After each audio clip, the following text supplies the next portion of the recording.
खूबसूरत तोहफा दोनों लेकर आया।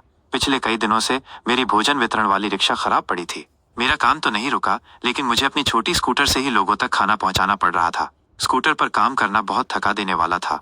मैं एक बार में ज्यादा बर्तन और खाना नहीं ले जा पाता था, जिसकी वजह से मुझे बार बार अन्न क्षेत्र से चक्कर लगाने पड़ते थे। धूप, गर्मी और बोझ के कारण शरीर भी थकने लगा था, पर मन में एक ही लगन थी, कोई भूखा न रहे। आज सुबह जब मेरी आंख खुली तो एक उम्मीद थी, और तभी मेरे मैकेनिक का फोन आया, भैया आपकी रिक्शा बिल्कुल ठीक हो गई है। यह सुनकर मेरा दिल खुशी से झूम उठा। मैंने तुरंत अपने अन्न क्षेत्र में जाकर भोजन के सारे बड़े बड़े बर्तन रिक्शा में भरे। आज काम बहुत आसान होने वाला था।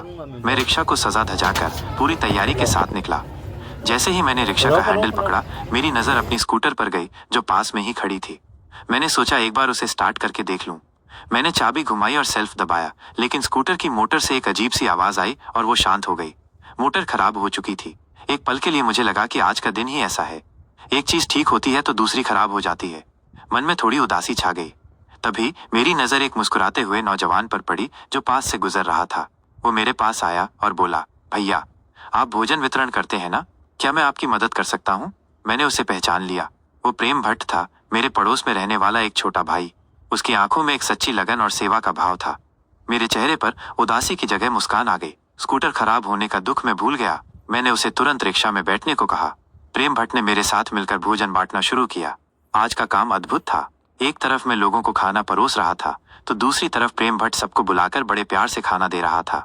उसके चेहरे पर एक अलग ही चमक थी। लोग भी हम दोनों को देखकर बहुत खुश हो रहे थे और दुआएं दे रहे थे। आज मुझे ये एहसास हुआ कि जीवन में चीजें आती जाती रहती हैं। कभी रिक्शा ठीक होती है तो कभी स्कूटर खराब हो जाती है, लेकिन असली खुशी और संतुष्टि किसी वस्तु में नहीं, बल्कि साथ मिलकर किए गए नेक काम में है।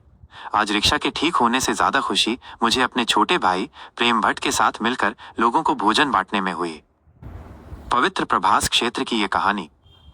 पवित्र प्रभास क्षेत्र की पावन भूमि पर, जहां सोमनाथ मंदिर की घंटियों की ध्वनि और सागर की लहरों का संगीत हर पल गूंजता है, वहीं एक छोटी सी दुनिया ऐसी भी है जो केवल प्रेम और सेवा के सहारे चलती है। यहाँ हम प्रतिदिन आप सभी के सहयोग से उन बच्चों और दिव्यांगजनों को भोजन कराते हैं, जिनके चेहरों पर एक निश्चल मुस्कान हमेशा खिली रहती है। ये नन्हे मुन्ने, जिन्हें दुनिया ने अक्सर अनदेखा किया है, हमारी रोज की यात्रा का सबसे खूबसूरत हिस्सा है। कुछ बच्चे जो मंद बुद्धि हैं, वे हमारे आने का इंतजार करते हैं और अपनी मीठी आवाजों से हमारा स्वागत करते हैं। कुछ दिव्यांगजन जो शायद खुद से भोजन न ले सकें, उनके लिए हम स्वयं भोजन का थाल लेकर जाते हैं। उनके चेहरों पर संतुष्टि और कृतज्ञता देखकर ऐसा लगता है जैसे हमें सबसे बड़ा पुण्य मिल गया हो। ये कोई एक व्यक्ति का प्रयास नहीं है, ये आप जैसे सैकड़ों दयालु लोगों का सामूहिक प्रयास है, जिनके थोड़े से सहयोग से इन मासूम चेहरों पर हर दिन खुशी आती है। आपके द्वारा दिया गया हर एक रुपया, हर एक अनाज का दाना सीधे इन जरूरतमंदों के पेट तक पहुंचता है। यह दान नहीं, बल्कि एक पवित्र यज्ञ में आहुति देने जैसा है।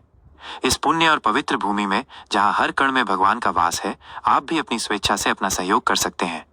आपका छोटा सा योगदान भी इस नेक कार्य को जारी रखने में हमारी मदद करेगा और आप भी इस पावन सेवा का हिस्सा बन जाएंगे।